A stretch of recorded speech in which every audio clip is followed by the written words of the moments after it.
За санаа та бүхэн өнөөдрийн мэндийг хүргэе. Сондөр хэлэн английн сургуулийн төв Icon цагийн мэдээ хамтран явуулж байгаа хичээлийн 7 дугаар хичээл маань одоо энэхүү эхлэж байна. Өнөөдөр хичээл дээр топигийн цагуудын тухай багш нь та бүхэнд зааж давтахаар шийдлээ. Яг бол одоо олон хүмүүсээс топигийн одоо сүүлийн хичээлүүд нөгөө топигийн одоо цагууд болох M is A гэсэн юм юунд нэлээсээ ойлголоо. Харин нөгөө өнгөрсөн цаг was will be гэдэг маань мартагдсан зүйл болох гэдэг наа багш. Та ер нь гурвангийн нэг харьцуулаад нэг сайхан заагаад хэлээд өгч болох уу гэсэн хүсэлтүүд бас нилээдгүй ирсэн учраас өнөөдөр багш та нарт энэ цагийн топигийн одоо цаг, өнгөрсөн цаг, ирээдүйн цагийн харьцуултуудыг маш сайхан тайлбарлаж ойлгуулахыг зорилоо. Мөн нөгөө 4 дугаар хичээл дээр бид нар үзчихсэн англи хэлний 5 хэлбэр батлах, үгүйсгэх, ерөнхий, ялгах, тусгай гэсэн энэ 5 хэлбэрүүдээр жишээ аваад топигийн цагуудын тухай бүгдээрээ эргэн санацгаая. За ингэж хичээлд орцгоё. Топигийн одоо цаг. Топигийн одоо цаг бол present of be. За нөгөө be мэнэ. Гэтэл улаангаар бичигддэг. За топигийн одоо цагийн хувирлал нь бол багштайгаа цугц ярилцаад зэрэг бичээд хамтарч яваарай. M is A. За M is A гэдэг нь одоо монгол хэлний байна, бол, мөн, юм гэж орчуулдаг. За тэгэхээр M нь болохоор I am гэж зогцсон. Is нь болохоор 3 дугаар ганцтай болох he, she, it гэр хувирна. A нь болохоор you, we, there хувирна гэдэг ингээд заасан байгаа. За одоо энэ топигийн одоо цаг, өнгөрсөн цаг, ирээдүйн цагийн хувирлуудыг нэг бүрчлэн бүгдээ авч үзье. Та хаана байгаа юм бэ? Гэвэл та одоо хаана байгаа гэсэн үг. Where одоо нөгөө топич орчин. Топигийн одоо цаг учраас you now. Where are you now? Та одоо хаана байгаа? Одоо гэдэг үг ороод одоо гэсэн утгаар асууж авчаас топиг одоо цагийн А гэсэн утга маань орчиж байгаа. Яагаад энэ M is A-гаас A нь сонгогдож байгаа юм бэ? Энэнтэй хамаатай. Өөрөлдөл you. You are, we are, they are гэж зогцноо гэдэг заагдсан. За, одоо хэнийг хүн надаас та одоо хаана байгаа юм бэ буюу where are you now? Эсвэл би I'm at work. Яг одоо би ажил дээр ажиллаа хийж байж байгаа учраас би ингэж хэлнэ. I am товчлоод I am ажил дээр игвэл at work. I'm at work now. Би одоо ажил дээр байна. Одоо ажил дээр байгаа учраас топиг одоо цагийн M гэсэн хувирлыг авчина. Яагаад M сонгогдож байгаа юм бэ? I-тай холбоотой. Where are you now? I'm at work now. За цаашаа. Тэр эмэгтэй эм ч юм уу гэсэн. Тэр эмэгтэй эм ч юм уу. За тэгвэл энэ бол нөгөө 5 хэлбэрээр давтна гэдээ сая хэлсэн. Where are you now? Энэ бол одоо юу вэ?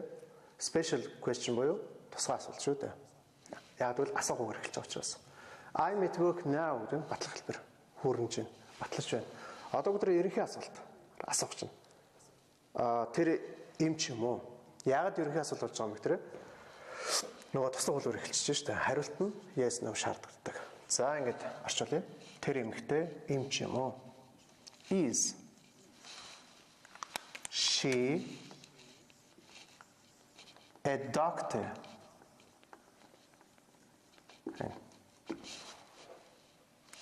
Тэр эмэгтэй эмч хүн юм уу? Одоо байж байгааг нь асууж байна. Одоо тэр эмэгтэй одоо ямар мэргэжилтэй юм бэ? Тэр эмэгтэй эмч хүн үү биш үү гэдэг нь асууж байна. За, үгүйсгэй. Үгүй ээ. Тэр эмэгтэй эмч биш ээ гэжлээ. No, she isn't. No, she isn't a doctor. Okay, тэр эмч биш. За ингэж ерөнхий асуулт үгүйсэх хэлбэр гарч ирж байна. Is she a doctor? Тэр эмэгтэй эмч юм уу? No, she isn't a doctor. Үгүй ээ, тэр эмч биш шүү дээ. Ялгая. Англи хэлний 5 хэлбэрээр төгсөн 5 хэлбэрийн 4 бичих гэсэн байна. Та Америкт байгаа юм уу? Эсвэл Канадад байгаа юм уу? гэж асууя. Тэгвэл ялгаах асуулт маань бас ерөнхий асуултын адил туслах болов эрхэлдэг учраас за тэгээд Are you in America or Canada? Та Америкт байгаа юм уу? Канадад? Одоо яг та хаана вэ? Та Америкт байгаа юм уу? Эсвэл Канадад байгаа юм гэдэг асууж байгаа шүү. За тэгэхээр одоо энэ дэр M is amen одоо асуух хэлбэр дээр ийм тусгай асуулт нар ингэж орсон байна. Батлах хэлбэр дээр ингэж орсон байна. Ерөнхий асуулт дээр болохоор үүлийн эзнийхээ урд нь орсон байна. Үгүйс хэлбэр дээр болохоор товчлогдоод isn't гэж орсон байна. Ялгаах асуулт нэр гэдэг ингэ ороод ирчихжээ. За тэгвэл цаашаа байна. Ингээд төбийнхээ одоо цагийг бүгдээрээ давтлаа, саналаа. Одоо тэгэхээр нөгөө та бүхнээс минь ирж байгаа асуулт маань юу гэхээр одоо цагийг одоо ерөөхдөө багшаа ойлгочлоо. Үнэхээр сайхан болчлоо. Гэтэл одоо нөгөө өнгөрсөн цаг, ирээдүйн цаг гэдэг та одоо хичээлүүдээр зааж ирсэн. Тэрнийхээ жишээнүүд дээр нь одоо та өшөө цаашаа үргэлжлүүлээд тодорхойхон шиг хэлээд өгөөч гэсэн ийм өсөлтийн дагуу өнөөдөр хичээл маань явж байгаа учраас одоо багш та нарт төбийн өнгөрсөн цагийн тухай ярилцахаар болж байна да. За төбийн өнгөрсөн цаг бол past or be. Би маань л одоо нөгөө одоо цагаараа өнгөрсөн цагаараа ирээдүйн цагаараа ганц тоо олон цагаараа хувираад байгаа. Өөрөөр хэлбэл биеийн хүүхдүүд нь гэсэн үг шүү дээ. means to be маань одоо цагаар means гэж хөрсөн бол өнгөрсөн цагаар юу гэж хөрдгөлээ? Was were юм хэлээ. M is монгол хэлний байна, бол, мөн, юм учирчлаад одоо. Өөрөөр хэлбэл ерөнхий гол утга нь болохоор байна. Тэгвэл was бол байсан гэж хэлдэг шүү дээ. Байсан. Ялгаа нь одоо өнгөрсөн цагийн үед. Орчуулгын үед бол байна, байсан гэж ойлгож байна. За одоо өгүүлбэр дээр. Одоо энэ өгүүлбэрүүдээ бүгдээ өнгөрсөн цаг руу шилжүүлээд гараад ирэх төрөйхөд ойлгочихно.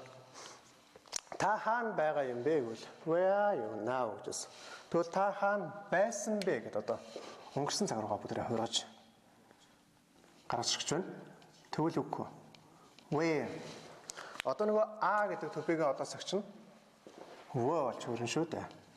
Where were you? Where were you yesterday? Where were you last week? Where were you last year? Наа. За. Та хаана байсан бэ? За өшөө илүү тодорхой болгохын тулд өнгөрсөн цаг илэрхийлсэн үг юу вэ? Where were you yesterday? Yesterday гэдэг. Оруулаа. Өчигдөр өнгөрсөн цагийг илэрхийлсэн үг шүү дээ. За. За тэгэхээр одоо энэ дээр харьцуулт гарчиж байна. Where are you? Та одоо хаана вэ? Where are you now? Одоо та хаана гэвэл гэрлээ та. Та өчигдөр хаана байсан бэ гэвэл where were you yesterday? Were ороод ирч нөгөө байсан гэдэг чинь. За юу дуудлах үед болохоор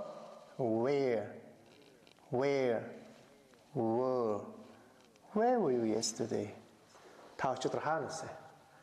За одоо энэ үйлдвэрийг өнгөрсөн цаг болох бүгдрээ. I'm at work now. Би одоо гэртээ байна. Биш ээ. Ажил дээр байна. Тийм ээ. За би тэгвэл өчигдөр ажил дээр байсан гэж хэлээ. Тэгвэл өнөө M гэдэг одоо цаг маань өнгөрсөн цагаар хуурах хэрэгтэй болно. Тэгэхээр was were аль нэг сонгоно. Алиг нь сонгох. Мэдээж was-ыг сонгоно. Яагаад вэ? I-тай холбоотой учраас. I was.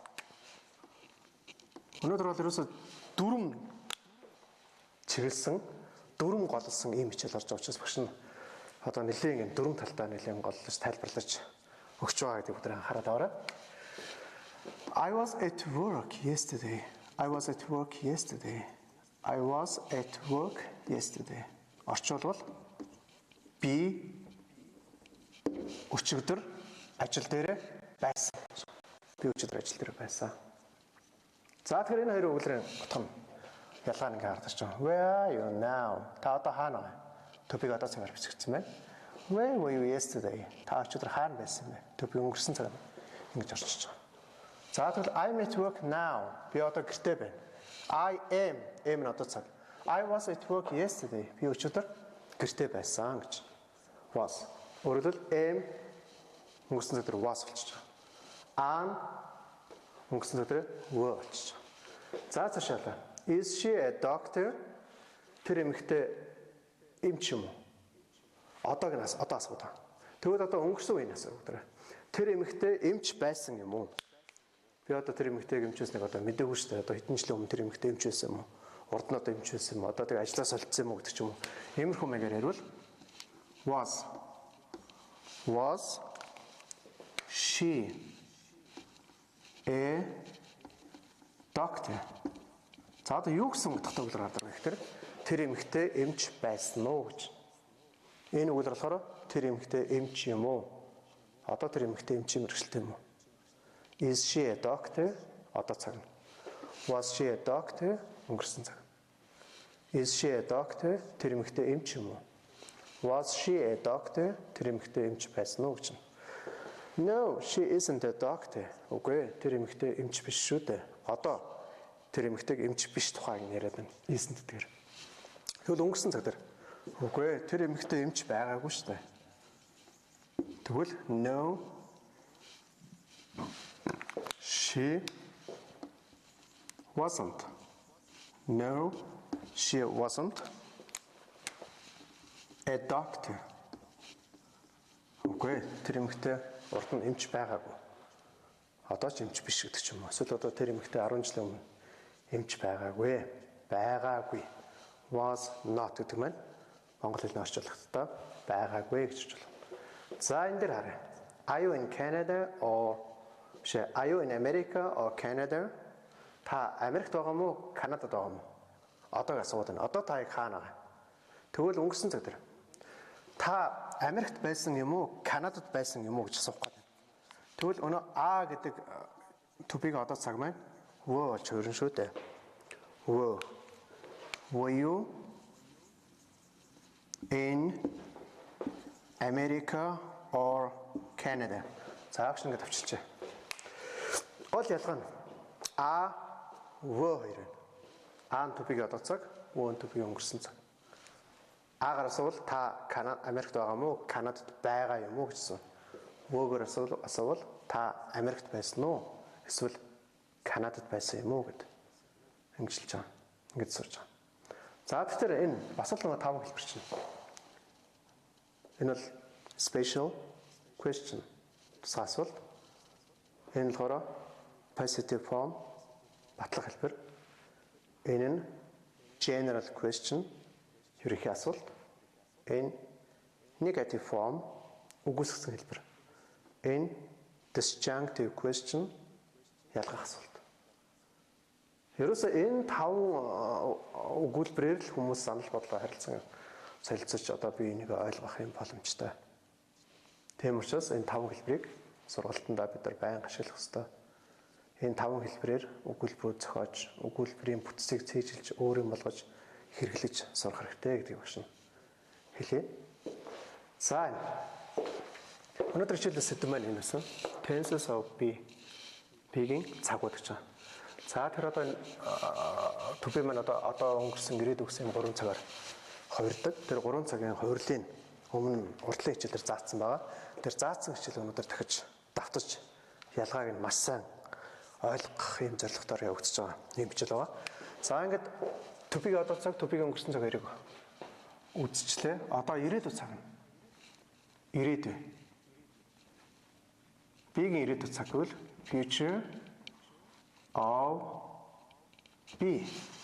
Төвийг одоо цаг нь am is are. Өнгөрсөн цаг нь was were. Байсан бол ирээдүйн цаг нь will be. Will be. Байн болно гэж хэлж за тэгвэл одоо энийг бас шилжүүлэх чинь. Та хаана байгаа юм бэ? Та хаана байсан бэ? Одоо монголоор юу болох вэ? Зөв. Та хаана байх юм бэ болно. Та хаана байх вэ? За тэгвэл юу гэжлэх вэ? Та маргааш та хаана байх юм бэ гэсэн үг л. Хий бүдрэ. Where. Одоо топик ирээд сонсож байгаа. Will. Where will you be? Where will you be? Та хаана байх вэ гэж байна. Тэгээ маргааш гэдэг одоо нөгөө ирээдүйг илэрхийлсэн үг орж ирж байна. Tomorrow. Tomorrow. Where will you be tomorrow? За энэ дээр дахиад өдрөөсөө хараарай. Where are you? Та хаана байгаа юм бэ? Where are you? Одоо хаана байгаа гэж асууж байгаа. Тэм учраас гэсэн to be-г одоо цаг орчиж байгаа. Where were you? Where were you? Та хаана байсан бэ гэж. Байсан гэж орчиж байгаа учраас нөгөө was were-ийн word сонгогдож орчиж байгаа. Байсан. Тэгвэл байх вэ гэвэл where will you be? Where will you be? Тэгээ одоо нэг гэртээ өөрсдөө давтахдаа энэ үйл хийсэн сэлж болно шүү дээ. Та хаана байгаа юм? Тэд нар хаана байгаа юм? Бид нар хаана байгаа юм? Би хаана байгаа юм? Тэр ихтэй хаана байгаа юм? Where is he now? Where am I now? Where are they now? Okay? Ингээд яваад ич болно. За тэгвэл та маргааш хаана байх юм? Маргааш би ажил дээр байна гэжлээ. Тэгвэл I will be. Нөгөө топигийн жирээдээ цаг орчиж байна. Бас aim-is ата адилхан орчуулах боловч хэлбэрийн хувьд утгыг ялгаатай гэдгийг бүгд анхаарал таваарай. I will be at work маргааш. Tomorrow. Tomorrow. Би маргааш ажил дээр байна гэж байгаа байхгүй. За энэ дээр харъя. I am at work. Би одоо ажил дээр байна. I was at work. Би ажил дээр байсан. Өнгөрсөн цаг. I will be at work. Би ажил дээр байна гэж. За ингэж болоо. Ингээ батлсан хэлбэрийн 3 цаг харьцуултыг бүгдээрээ ярилцлаа. Одоо хэрэг асуулт руу орчихно. Тэр эмэгтэй эм ч юм уу? Is she a doctor? Одоо цахна. Яг бол is байгаа учраас. Was she a doctor? Тэр эмэгтэй эмч байсан уу? Was өнгөрсөн цаг. Одоо тэгвэл ирээдүйн цаг дээр энийг шилжүүлэх чинь. Эхлээд бүгдээ англиар шилжүүлж үзье. За англиар одоо яаж болох вэ гэвэл will she will she be will be хоёрын дундуур асуух хэлбэр авах бол үйл хийсэн орчиж байна. Will she be a doctor? Нара. Тэр эмэгтэй эмч болох уу гэж байгаа байхгүй та. Тэр орчуулгууд ингэж ялгах чам. Дахиад сонсъё. Тэр эмэгтэй эмч юм уу? Тэр эмэгтэй эмч байсан уу? Тэр эмэгтэй эмч болох уу гэж. Энэ. Isn't одоо цаг, wasn't өнгөрсөн цаг, will be нь болохоор төбийн ирээдүйн цаг байна шүү дээ. За үгс хэлбэр дээр ажиллаа бүдрээ. She isn't a doctor. Тэр одоо эмч хүн биш ээ. She wasn't a doctor. Тэр эмч хүн байгаагүй. Тэр эмчийн мэргэжилтэй байгаагүй, тийм ээ. Одоо тэгвэл тэр эмч болохгүй гэжлээ.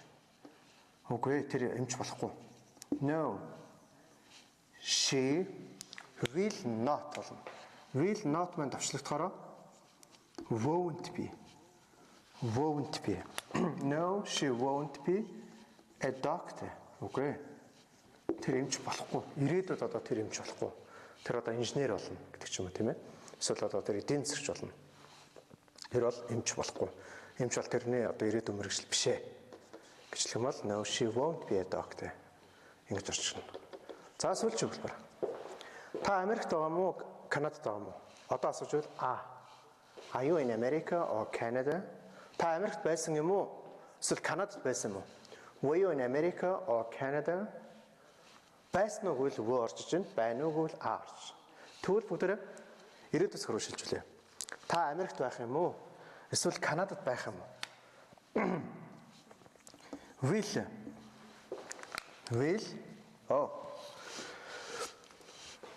Зөв шүү дээ. Хандаарч байгаа шин. Will you be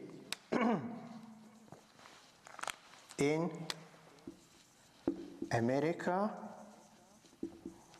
or Canada? Та Америкт байх юм уу? Эсвэл Канадад байх юм уу? За ингээд to be-гийн одоо цаг, өнгөрсөн цаг, ирээдүйн цагийн ялгаа таван хэлбэр дээр хэрхэн ялгаа нь гарч байна вэ гэдгийг бүгдээрээ ярилцлаа, давтлаа, сэргээлээ. За, ингэвэл нэг юм хүснэгтэлсэн маяг юм болоод гэртээ бүгдээрээ сайн хийгээд би энтэйгээ зөвлөж, би энээсээ асууж. За, одоо бүр ойлгохгүй бол багш руугаа комент юм уу эсвэл одоо ямар нэгэн зүйлийг бичиж багш руугаа хандаарай. Бас уцаар ирж болно. За, өнөөдрийн хичээл бол ийм топикийн одоо цаг буюу am is are топик одоо цагийн хэлбэр маань энэ am is are өнгөрсөн цаг нь was were ирээдүйн цаг нь will be энэ гурван цаг яг яаж ялгарх вэ гэдэг ийм татлагын хичээл орлоо. За ингээд уламжлал ёсоор нөгөө асуултанд хариулдаг байгаа. Өнөөдөр ойлгохгүй байгаа зүйлээ тэр зам төби дээр бол нэлээ их асуугаасаа гэж багш нь хүсэж байгаа. Тэгэхээр одоо багш нь шууд утсаа гаргаж ирж байгаа л юу яа да. Асуултанд чинь шууд хариулаад яг одоо бүгдээ амьд харилцаа үүсгэхэд ингэ явуучвал илүү зүгээр байх гэж бодож байна. За тэгэхээр одоо багш нь сэтгэлдлүүдээ уншаад одоо яг асуулт хариултын цаг гэж ойлгоорой. Өөрөө ойлгохгүй байгаа зүйлээ асуугаарай. Багш нь яг тэр одоо үзэж байгаа хэмжээнд багш нь та бүхэнд хариулна. Өнөөдрийн хичээлээс өөр одоо зүйл асуух юм бол яг энэ удаа хариулах боломж байхгүй. Тэгээ дараагийн хичээлүүд дээр одоо хариулах юм эсвэл комментэнд чинь одоо хариулт бичиж, сэтгэлдэлд чинь хариулт бичиж багш нь та бүхэнд юу яана? Асуултанд чинь хариулнаа. За ингээд шууд уншаавч. Бичгтээ их анхаарч дармал бичмэл хольж бичихгүй байхыг бодоход их бодолтой чинсгэлээсээ зааж байна. Монгол хэлнээ тохируулаад ойлгомжтой холбогдох хэл зүйн нэр томьёо орчуулаад зааж байна гэж байна. За. Гой ойлгомжтой байна мундаг юм аа гэж байна. Одоо багш нэг ийм юм хүсгээд та нарт Магдалины үгээ одоо бүгдээрээ яг энэ удаа бас цөглөөд бас одоо шүүмжлийн үгээ бас цөглөөд хичээлдээ анхаарлаа хандуулад яг одоо энэ am is are was were will be гэсэн буюу энэ төбигийн одоо өнгөрсөн ирээдүйн цагуудаас ойлгохдохгүй зүйл юу вэ? Энэ талаар яг одоо багш та бүхэнд боломж олгож байгаа. Үлдэж байгаа минутыг асуултанд чинь хариулж одоо шууд эндээс ингээ уншаад тайлбарлаж өгөхийг хичээж байгаа учраас та бүхэн маань хичээлийн талаар сайн асууад аваарай. Does she a doctor гэж болох уу гэж байна.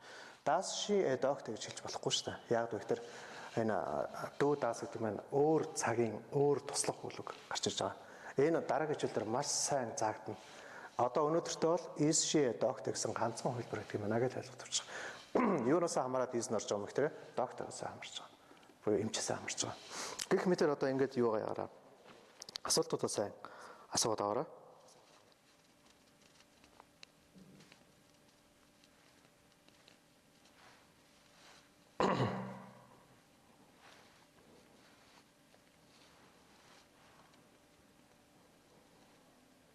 За асуултууд одоо их сайн ирэхгүй байх шиг байна.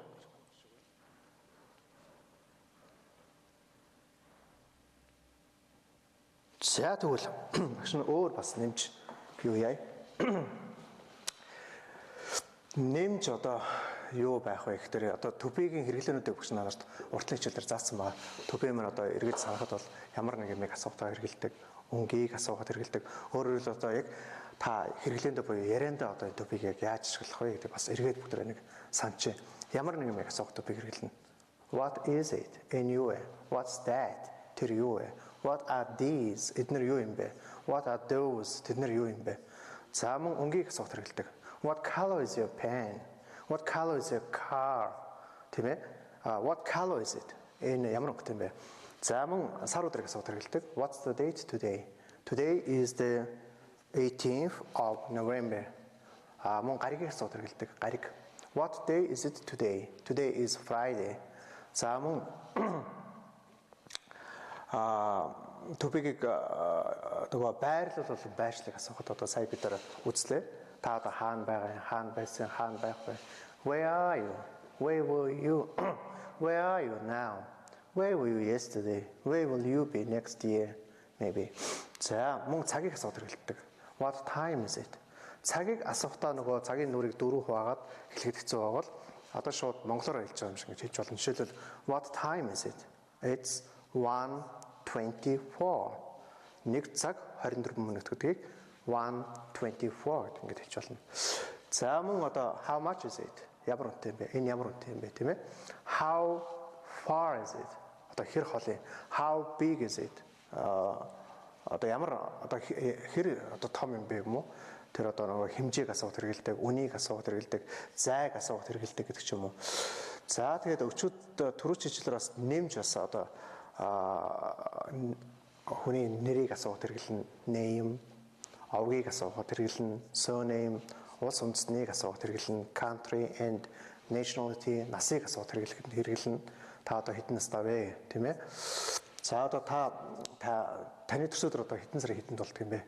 Гэх мэтэр энэ зөвхөн am, is, are, was, were гэдэг нь одоо маш олон тохиолдлуудад юм хэрэглэгддэг, яриандаг. Тэгэхээр одоо та бүхэн энэ үдсэн юмараас шууд одоо хүнтэй харилцах хэрэгтэй, ярих хэрэгтэй. Багш нь одоо нэг хичээл болгон дээр та бүхэнд анхааруулдаг.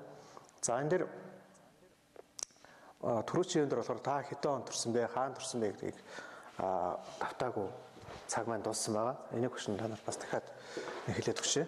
Та хэдэн онд төрсөн бэ гэвэл нь энэ одоо өнгөрсөн цаг дээр асуугдана. When were you born? When were you born? When were you born? When were you born? Та хэдэн онд төрсөн? За одоо би 1980 онд төрсөн гэжлээ. I was born. I was born in 1980. 1980 онд оны өмнө энэ нөхдөр байна. За ингээд тусгай асуулт батлах хэлбэрээр гадарч байна. Энийг нөгөө 5 хэлбэрлэл шилжүүлж суулна шүү дээ. Та одоо 1970 онд төрсөн юм уу гэж асууя. Асуувал нөгөө туслах хэлбэр эхэлнэ. Were you born in 1980, 1970? Үгүй. Би 1970 онд төрөөгүй. No. I wasn't born. За нэг төбийнүүдэд дандаа улаанаар бичдэг учраас багш нь үсэн дээр улаанаар бичжээ. No. I wasn't born. Нэлээд тодорч харагдана. Энэ улаанаар бичиж байгаа энэ юунууд маань. Тийм учраас та нар нөгөө төбий хаана юу хийж яваад байгаа юм бэ? Хаана ямар хэлбэрээр яваад байгаа юм бэ? Ямар хөө байдлаар ороод байгаа юм бэ? Урдаа ороод байгаа юм уу, хойноо ороод байгаа юм уу, дундаа ороод байгаа юм уу, яагаад байгаа юм бэ гэдгийг энэ юугаар улаангийн юугаар балыг хараад баримжаалахад их төхөн болох байх. За одоо энийг харьцуулж өгөх. Та 1970 онд төрсэн юм уу? 80 онд төрсэн юм уу? Were you born? Were you born in 1970 or 1980? Асуулт нөгөө 5 хэлбэр мань ингээ гараад ирлээ. Тэгэхээр өнөөдрийн хичээл дээр төбигийн одоо цаг, өнгөрсөн цаг, ирээдүйн цагаа үзээд давтаад тэгэнгүүтээ нөгөө 5 хэлбэрээ бас нэлээд сайн бүгдээ сэргээлээ. За. Үгийг яаж дуудах, дуудлагыг хэдэн удаа давтаж бичиж авахд амар байна гэж. За энэ авиа зүүн хичээл дээр бол ингээд дахин хэлээд хэлнэ. Бас авиа зүүн хичээл онцгон тийм байгаа. Яг одоо энэ дүрм зааж байгаагийн хувьд бол яг одоо нэг юм олон дахин хэвд хэлээд өгвөл бас жоохон нөгөө цаг яваад цаг маань бас урд урд нь дуусчих гээд бас хэцүү байна өө. Хүн дээр ингэж хэрэглэгддэг бол аймгийн зүйлс дээр бас өөрөөр хэрэглэдэггүй үгүй юу гэж байна. За энэ дээр бүгд бас яач. Энэ бас их сайхан асуулт байна. Аймгийн зүйл болохоор одоо нөгөө it тэгээд төлөө нь болохоор it штэ. Нөгөө аймгийн зүйлээр одоо юу гэдэг table mable одоо жишээлбэл юу гэдэг чиний машин чи ямар өнгөтэй байсан бэ гэж сууж болно. Ямар өнгөтэй юм бэ гэд. Одоо аймгийн зүйл дээр багш нэг жишээлээ тэгээ. What color is За нөгөө төбийг улаанаар бичнэ гэдэг. Гэсэн бичээд байна. What color is your car? Is your car. Энэ car ч аймгийн зүйл шүү дээ. Тэгэхээр нөгөө it гэж авч байгаа. Тэгэхээр is нь ороод ирчихнэ. За тэгвэл чиний машин чи ямар өнгөтэй байсан бэ? Одоо чи өөр ингээ машин унтсан чи чиний машин ч одоо урд нь яг ямар өнгөтэй байлаа? Чи өнгийн солилцсон юм гэж асуух юм бол what color was your car? За машины одоо ингээд өнгийн өөрчлөнө гэдэг ингээ ярьж болно шүү дээ. Тэгэхээр одоо чиний машин чинь тэгээ одоо яг ямар өнгөтэй болох юм бэ гэж асуулна. What color will your car be гэсэн ийм утгаар орчиж байгаа. За ингээд ганцхан өгүүлбэр дээр багш энэ асуултанд хариуллаа. За өөр юу хийх вэ? Юу хийсэн бэ? Энэ тэртгээд хоёр үйл үгийг хавсрахаар яаж хэрэглэх вэ багшаа гэж. Энэ бас одоо энэ үйл үгийн тухай ерөөсөө ярихдаггүй байна. Яг л энэ төбич нь ерөнхийдөө ихэвчлэн нэр хүнтэй холбогддог байхгүй юу? Хэрвээ та бүхэн анзаарч байгаа энэ хараа эмч байна. Одоо тэгээд Америк гэдэг одоо Канада гэдэг энэ нэр хүнтэй голчлон холбогддог учраас энэ дараа нь үйл үгтэй холбогддог цагууд байгаа. Английн 26 цагууд. Тэр цагууд дээр орохоор одоо яг энэ үйл үгийн юунууд нь орж ирнэ, хувирлууд нь тэр үед магш нь нэлээд тодорхой зааж өгнө гэж амлаж байна. Дараагийн хичээл дээр юу үүсэх вэ гэж байна? Дараагийн хичээл дээр одоо төбигээс одоо ингээд өнөөдөр ингээд юу яаж байгаа? Төбигийн хичээл маань ерөнхийдөө ингээд дуусч байгаа. Дараагийн хичээл дээр бол нөгөө тослог үйлэг to have гэдэг эзэмшлийг илэрхийлэх чамд одоо тийм байдгүй, надад одоо ийм байдаг нөгөө эзэмшлийг илэрхийлдэг тослог үйлэг to have-ийн тухай, have гэдэг үйлгийн тухай багш та бүхэнд зааж өгнө. Хэрвээ та санаж байгаа бол одоо энэний өмнөх хичээл дээр 6 дахь хичээл дээр дараагийн хичээл дээр to have-ыг зааж өгнө гэдэг хичээлээ дууссан боловч та бүхнээс нь асуулт ирээд ойлгохгүй байгаа зүйлийг дахин тайлбарлаж өгөөч гэсэн ийм хүсэлт ирсний үндсэн дээр өнөөдрийн хичээл маань төбигийн одоо цаг, өнгөрсөн цаг, ирээдүйн цагийн тухай ийм харьцуулсан хичээлүүд орж байна. За тэгээд коммент уншээ. Хэрвээ одоо хичээлийн тухай асуулт нэмж байхгүй бол одоо ингээд хичээлээ ерөөхдөө дуусгая гэж бодож байна. Төлбөр анхаарчнаас эхлэх үү гэж байна. За төвийн тухай асуусан юм шиг байна. Манай Сондөр хэлэн английн төв маань одоо инх тайвны гүүрний зүүн талд паркийн баруун талд байрлаж байгаа. 13 давхар Park Place гэдэг байрны 6 давхарт нь манай төв үйлчлэгээгээ явуулдаг. Одоо 12 сарын сургалт маань 11 сарын 28-нд эхлэж байгаа. 11 сарын 28-наас бүх ангиуд эхэлнэ. Бүх ангиуд гэхээр одоо манайд ямар ангиуд байдаг вэ гэхээр бүтэн өдрөөр хичээлдэг эрчимжүүлсэн анги байна. Бүтэн өдрөөр хичээлдэг гүнзгийрүүлсэн анги байна. За тэгээд цагийн ангиуд гэж үүдэг. Цагийн ангиуд маань өглөө 6:15-аас эхлүүлээд орой 22 цаг 30 минут хүртэл та өөрийн цаг завын боломжоор хамрагдах юм боломжтой ийм сургалтууд маань явж байгаа. За тэгээд Сондөр хэлэн English Language Center гэсэн пэйж руу та хандаараа манай бүх мэдээллүүд одоо тэн дотор байж байгаа. Мөн одоо бидний хамтын хичээл дээр хэрэглэгддэг Сондөр хэлэн зайны сургалт гэдэг кириллээр бичээд орох юм бол одоо багшаахан заасан бүх хичээлүүд тэн тавигдчихсан байж байгаа. За тэгээд мөн хичээлтэй холбогдлолтой нэмэлт материалуудыг бас оруулсан байж байгаа. За тэгээд өнөөдөр маргааш багш та бүхэн даалгавар өгнө. Өөрөөр хэлбэл одоо Монгол өгүүлбэрүүдийг би та бүхэнд өгч чинь тэр өгүүлбэрүүдийг бүгдээрээ орчуулад эргээд багш руугаа явуулаарай гэж хүсэж байна. Тэгээд дараагийн 7 хоног хүртэл бүгдээрээ төбий дээрээ нэлээд сайн ажиллаад, санал бодлоо солилцоод, харилцан бие рүүгээ материал одоо олсон материалуудаа явуулаад тэгээд энэ юун дээр Сондөр хэлэн зайны сургалт гэсэн ийм хуудастайгаа бүгдээрээ хамт байгаарай гэдгийг багш нь хүсэж байна. Мөн Сондөр хэлэн English Center гэсэн ийм групп байж байгаа. Тэр групп руу орох юм бол манай төвийн тухай мэдээллийг авъя гэвэл Сондөр хэлэн English Center гэсэн аккаунт байж байгаа. Сондөр хэлэн English Language Center гэсэн пэйж байж байгаа. Сондөр хэлэн English Center гэсэн групп байж байгаа. Төвийн тухай мэдээллийг одоо энэ гураас хангалттай авч болно. Зөвхөн энэ хичээл зориулагдсан Сондөр хэлэн зайны сургалт гэсэн ийм пэйж байгаа. Тэгэхээр ерөөсөл энд бол бид нар буюу одоо зайны сургалтаар одоо багшаа болцсон бидний одоо зүйл зөвхөн энэ пэйжд байгаа шүү гэдгийг хэлж байна. За ингээд ерөнхийдөө хичээл дуусах цаг болсон байна. За нэг одоо юу ач. Нэг орж үзээд асуулт өгүүлнэ. Багш нь хариулъя. Байхгүй бол ингээд хичээлээ дуусгая да. Ойлгомжтой заадаг багштай баярлалаа гэж. Байн 3-ын үгээр багшаагаа хөглөж явдаг. Та бүхэндээ бас маш их баярлалаа шүү. Та нар минь одоо ингээд багшаагаа юу яаж магтаж, урамшуулж, хөглөж ингэж байдаг. Мөн бас зөвлөгөө өгдөг юм хүмүүс бас байдаг. За тэгэхээр зөвлөгөө өгдөг хүмүүс дээр бас агш нь янз бүрийн гой санаанууд хэлж өгдөг. Ингүүл яасан бэ агшаа гэсэн.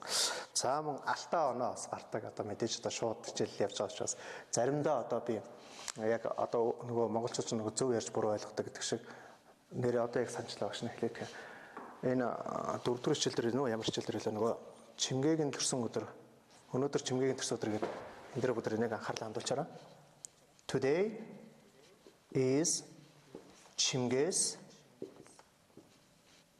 birthday гэж байгаа. Энэ одоо цаг. Одоо цаг. За тэгвэл Today is Chimge's birthday. За тэгвэл гот нь энийг Today was Chimge's birthday yesterday гэдэг ингээд тайлбарлсан байна. Энэ болохоор яг ингээд бичээгүй тайлбарлах явцад дараа нь багш нэг хичээл хэрэгэд харахад Today was Chimge's birthday yesterday гэдэг маань одоо өчигдөр бол Чимгээгийн төрсөн өдөр шүү гэдэг ингээд тайлбарлаа явцсан билээ. За тэгвэл одоо энийг буруу тайлбар гэдгийг нь багш нь залруулж байна. Энийг бас сайн ойлгож аваарай. За тэгвэл юу гэж хэлчихсэн бэ гэхээр өчигдөр бол Чимгээгийн төрсөн өдрөө гэж тайлбарлаж зааж өгөх гэжсэн. За тэгвэл одоо яг энийг үннээр нь буюу одоо залруулгаар нь хэлвэл юу гэж хэлэх вэ гэхээр Yesterday was Chimge's birthday гэж хэлнэ шүү дээ. Yesterday was Chimge's birthday.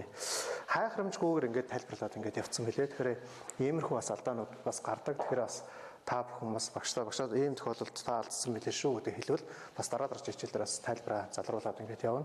Гэхдээ ийм алдаа гарах магадлал бас нэлээд муу шүү гэдгийг агшин харуулж нөрөөлөл баг гарахгүй хөө.